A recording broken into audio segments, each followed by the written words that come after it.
Assalamualaikum warahmatullahi wabarakatuh.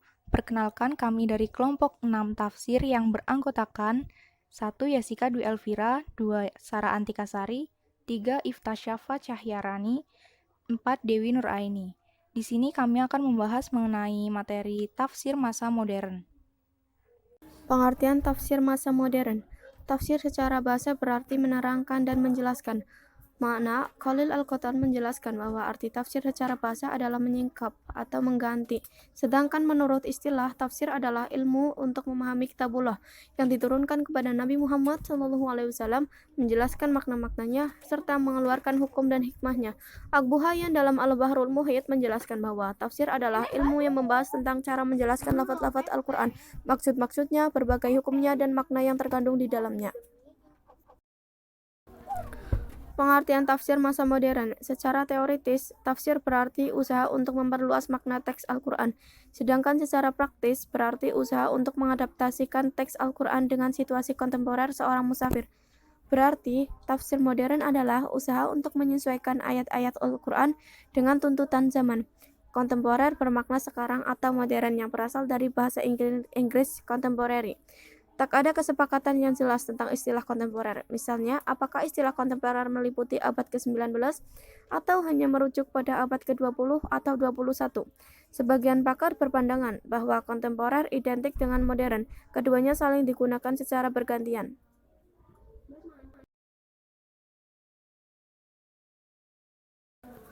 Karakteristik tafsir masa modern.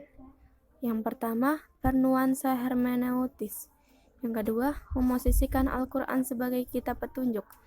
Yang ketiga, kontekstual dan berorientasi pada spirit Al-Quran. Dan yang keempat, ilmiah, kritis, dan non-sekretarian.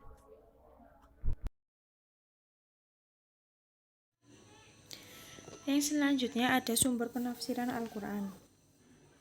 Sumber penafsiran Al-Quran terdiri dari dalil yang datang dari Islam dan dalil yang datang dari luar Islam. Secara garis besar, Al-Dakhil dibagi atas dua kategori utama, yaitu Al-Dakhil bi al-Manqul dan Al-Dakhil bi al-Rayi.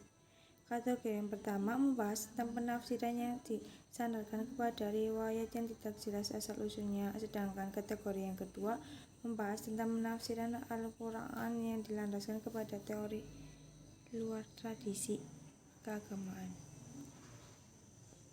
Nah, yang pertama ada Al-Dakhil bi al-Manqul, penafsirkan Al-Quran dengan menggunakan hadis palsu kemudian mengatasnamakan Rasulullah atau sahabatnya. Kemudian tafsir Al-Quran dengan menggunakan Israiliyat yang sangat bertentangan dengan apa yang ada dalam Al-Quran dan hadis yang sahih. Peristiwa ini terjadi pada masa tabi'in karena tafsir telah bersifat sekretarian dan mulai terkontaminasi oleh kepentingan mazhab di masa mulai masuknya riwayat Israiliyat yang menurut Abdul Mustaqim dapat membahayakan kemurnian ajaran Islam. Setidaknya Al-Dakhil bi al-Manqul terbagi menjadi dua jenis, yaitu Israiliyat dan hadis maudat. Untuk mengetahui berapa jauh Israiliyat memasuki pikiran pada penafsiran Al-Quran, maka perlu untuk sejarah singkat tentang Israiliyat. Secara historis, Israiliyat terbagi dalam beberapa sejarah. Pertama, masa Rasulullah. Nah, pada masa ini tuh Israiliyat dalam pemaknaan suatu tradisi, cerita terkait agama terdahulu, terutama Yahudi dan Nasrani, telah ada dan beredar. Israiliyat diidentikan dengan tradisi Ahl al-Kitab yang digunakan untuk menyebut penganut agama terdahulu, khususnya Yahudi dan Kristiani. Menurut Husain al-Zahabi, baik dalam Al-Quran maupun hadis memang terdapat dalil yang membolehkan dan melarang. Dalam hal ini, sikap terbaik adalah melakukan kompromi terhadap keduanya. Namun, meski demikian harus juga diakui bahwa agama tersebut telah mengalami penyelewengan sehingga kebolehan untuk bertanya dan merujuk kepada Ahl al-Kitab tidak diperbolehkan secara mutlak dalam setiap persoalan. Mereka beranggapan bahwa Israiliyat adalah materi yang asing dan sangat berbahaya bagi Islam.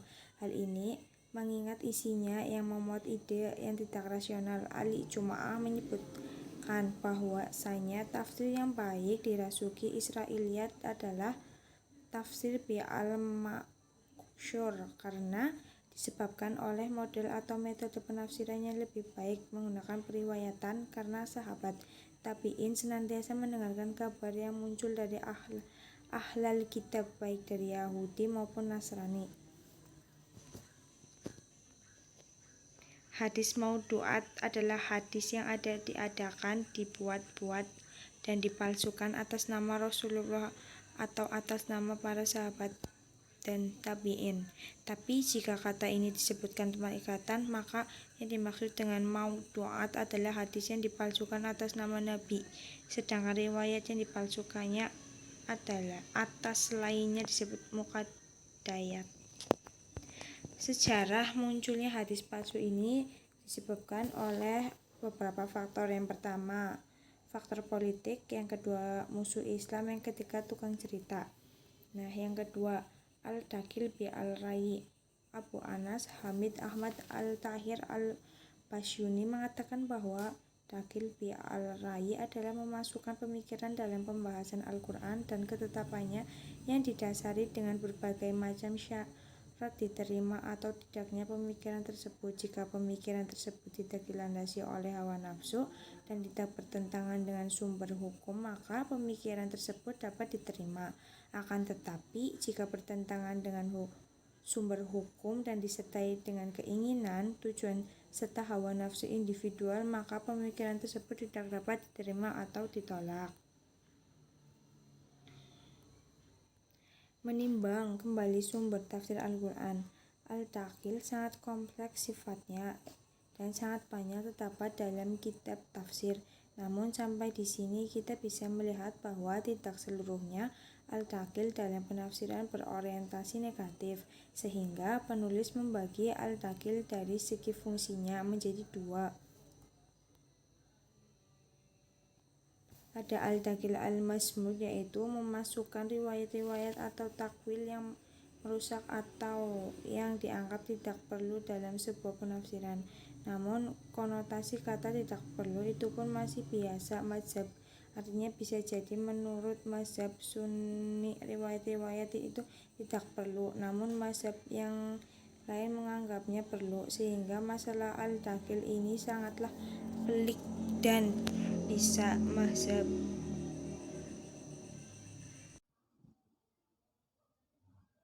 Perkenalkan, nama saya Jessica Dwi Elvira dari kelas 2 BKIE. Di sini saya akan memaparkan terkait corak tafsir masa modern. Dalam Kamus Bahasa Arab, corak berasal dari kata laun yang diartikan dengan warna dan syakal berarti bentuk. Arti corak yang dimaksud di sini berarti warna. Jika kata corak tersebut dihubungkan dengan kata tafsir. Islah Gusmian dalam bukunya menyebutnya sebagai nuansa tafsir, yaitu ruang dominan sebagai sudut pandang dari suatu karya tafsir. Jadi, corak tafsir berarti nuansa atau warna khusus yang mewarnai suatu penafsiran.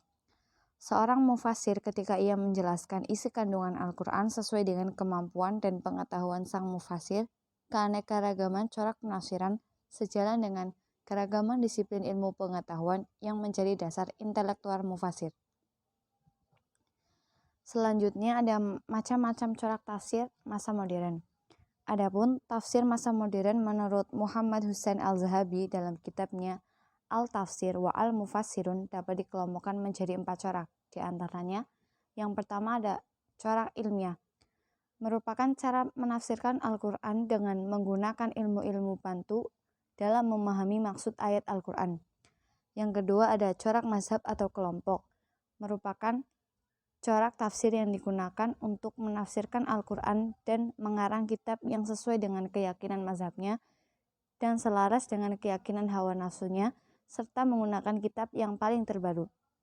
Yang ketiga ada corak tafsir ilhadi, merupakan corak tafsir yang mengandung pemikiran kufur, musuh-musuh Islam yang senantiasa melakukan kehancuran Islam dengan berbagai macam cara.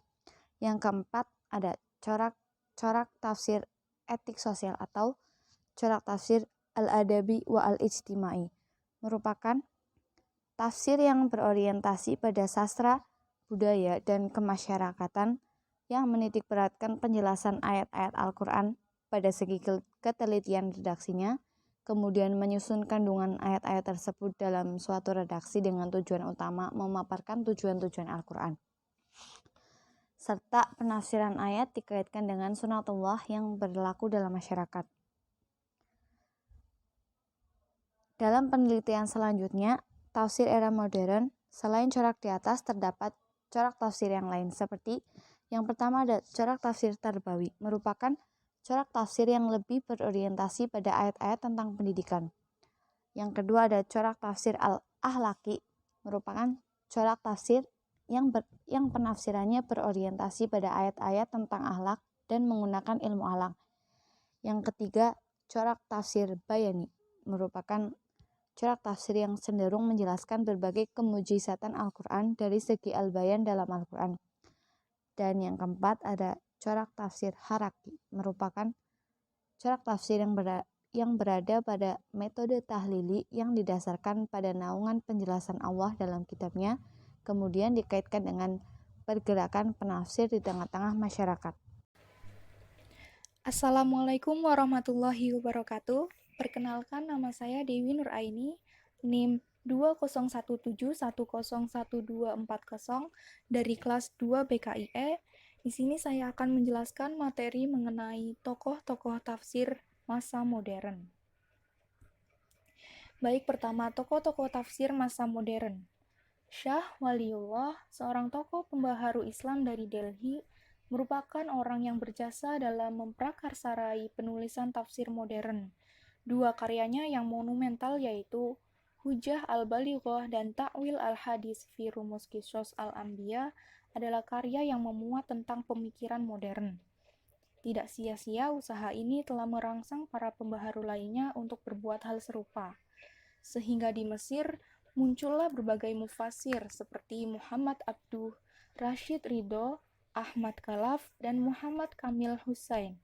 Di belahan Indo-Pakistan, kita mengenal tokoh seperti Abu Azad, Al-Masriqi, G.A. Paurs, dan sederetan tokoh lainnya.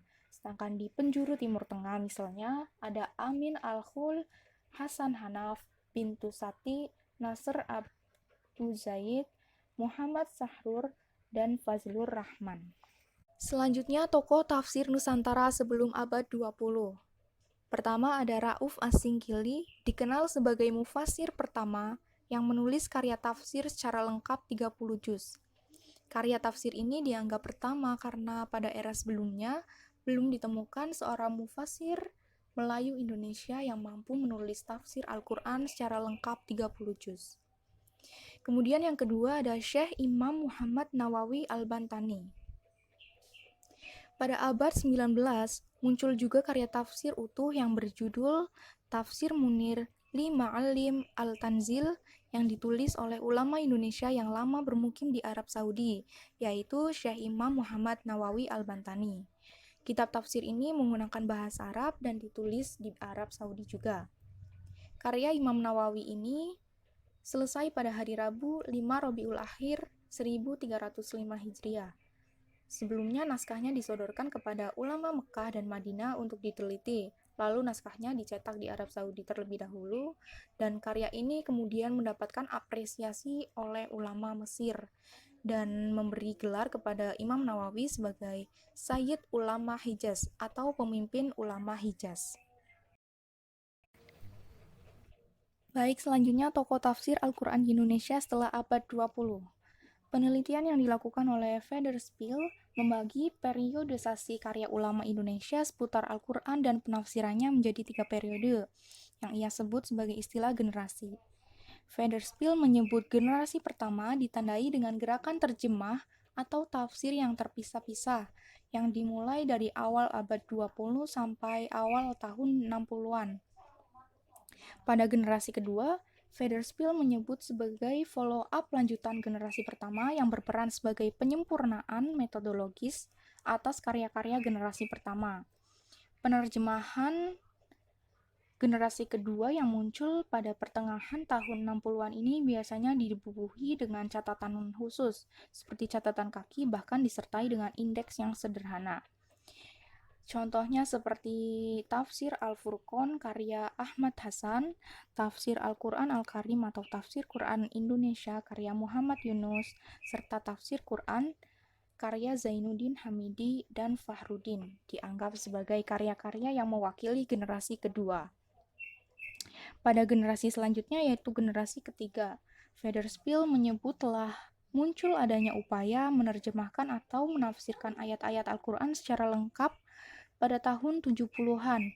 Karya tafsir Al-Quran generasi ini biasanya memberi pengantar metodologi serta indeks yang akan lebih memperluas wacananya masing-masing, seperti Tafsir Al-Nur atau Al-Bayan karya Hasbi Asy-Syidqi, Tafsir Al-Azhar karya Hamka, dan Tafsir Al-Quran Al-Karim karya Halim Hasan, dianggap mewakili generasi ketiga. Pada generasi keempat terdapat karya tafsir menggunakan bahasa Melayu Jawa pada dekade 1980-an. Karya tafsir ini dikarang oleh seorang ulama dari Rembang bernama Kyai Haji Bisri Mustafa dengan judul Al-Ibris, menggunakan bahasa Jawa dengan aksara Arab Begon. Karya tafsir lain yang menggunakan bahasa daerah adalah karya Misbah Zainal Mustafa dengan judul Iqlil li Ma'ani At-Tanzil, yang terbit pertama kali pada tahun 1981.